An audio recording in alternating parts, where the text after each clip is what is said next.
तथाकथित अनपढ़ पत्रकारों और पढ़े लिखे अधिकारियों ने आज डिक्लेयर कर दिया कि फैजाबाद के अंदर मॉक ड्रिल सफलतापूर्वक संपन्न कर ली गई है। अगर आपको लगता है कि हमारी इस रिपोर्ट में कुछ दम है, अगर आपको लगता है कि हमारी ये रिपोर्ट आपके हित में है, तो आपको शेयर करने में, लाइक करने में और कमेंट करने में हिचकिचाना नहीं चाहिए।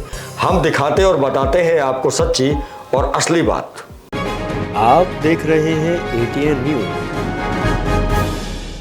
भारतीय सेना ने कल रात को पाकिस्तान के अंदर बने हुए आतंकवादियों के ठिकानों पर जो हमला किया, उसने वाकई में भारतीयों का सीना गर्व से चौड़ा कर दिया। पाकिस्तान के अंदर अपना ठिकाना बनाए रखने वाले आतंकवादी कुत्ते की मौत मरे। जिस तरह से जब कुत्ते मरते हैं तो उनकी गिनतियों को कोई ध्यान में नहीं रखता, बस इतना ध्यान में रखता है कि हाँ, कुत्ते मरे।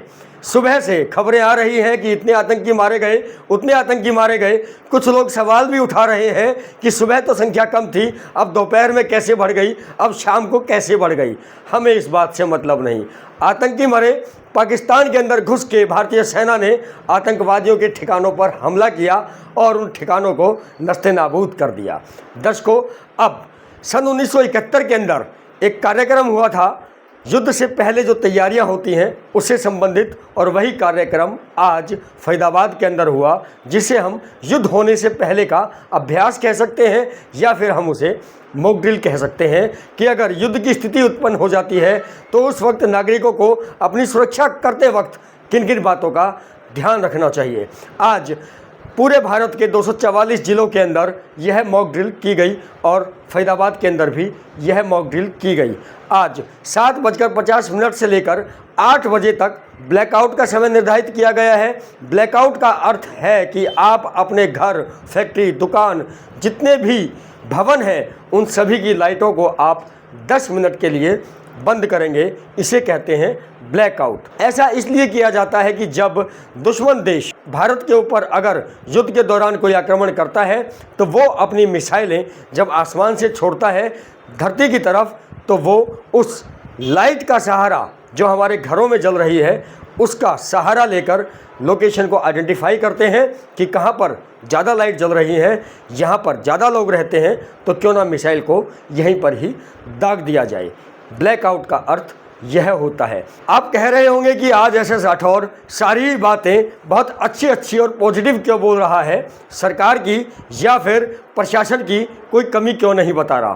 तो भैया, हम तो जैसे हैं वैसे ही रहेंगे। अब हम आपको बताते हैं कि इस मॉक ड्रिल के दौरान फैजाबाद ज़िले के अंदर क्या क्या कमियां रही।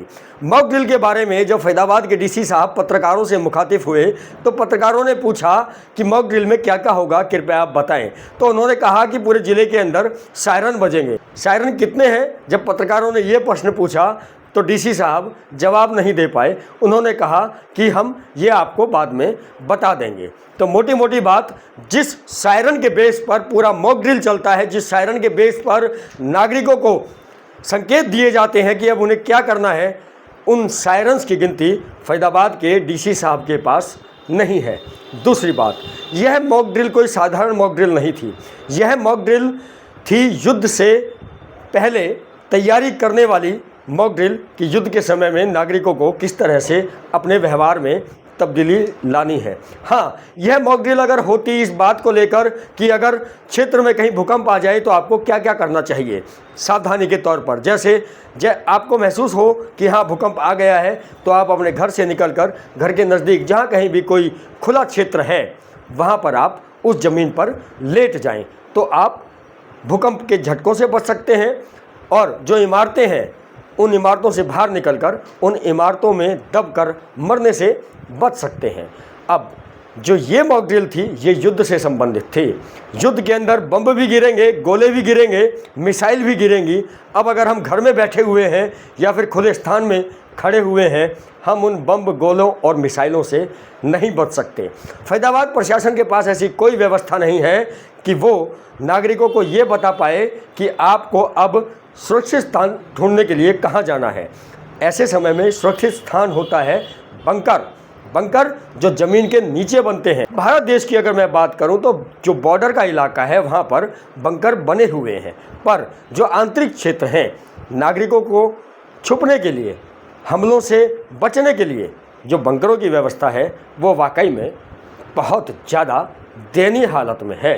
फैदाबाद में बंकर है ये जानकारी तो मेरे पास है नहीं, और ना ही ये जानकारी अभी तक फैदाबाद प्रशासन ने दी है, ये भी मेरे संज्ञान में नहीं है। मैं एक देश की बात करता हूँ, देश है न्यूजीलैंड। न्यूजीलैंड के अंदर बंकरों की व्यवस्था इतनी सुव्यवस्थित है कि वहाँ अगर लोगों को बंकरों का इस्तेमाल करना पड़ जाए युद्ध के दौरान तो करीब करीब 90 लाख लोग बंकरों में आराम से रह सकते हैं। ऐसी व्यवस्था न्यूजीलैंड ने की हुई है। करीब करीब 4 लाख बंकर हैं न्यूजीलैंड में।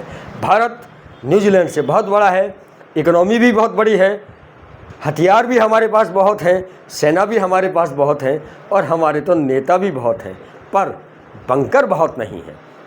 युद्ध की मॉक ड्रिल करते वक्त नागरिकों को ये नहीं बताया गया कि फैदाबाद ज़िले के अंदर बंकर है कहाँ। अगर नागरिकों को मिसाइल की मार से बचना है तो उन्हें बंकरों में छुपने के लिए बंकर कहाँ ढूंढने पड़ेंगे, फैदाबाद के अंदर बंकर कहाँ है, ये फैदाबाद प्रशासन ने ना तो मॉक ड्रिल के दौरान ही बताया और ना ही मॉक ड्रिल से पहले। 10 को दोबारा मिलूँगा अन्य किसी खास अपडेट के साथ।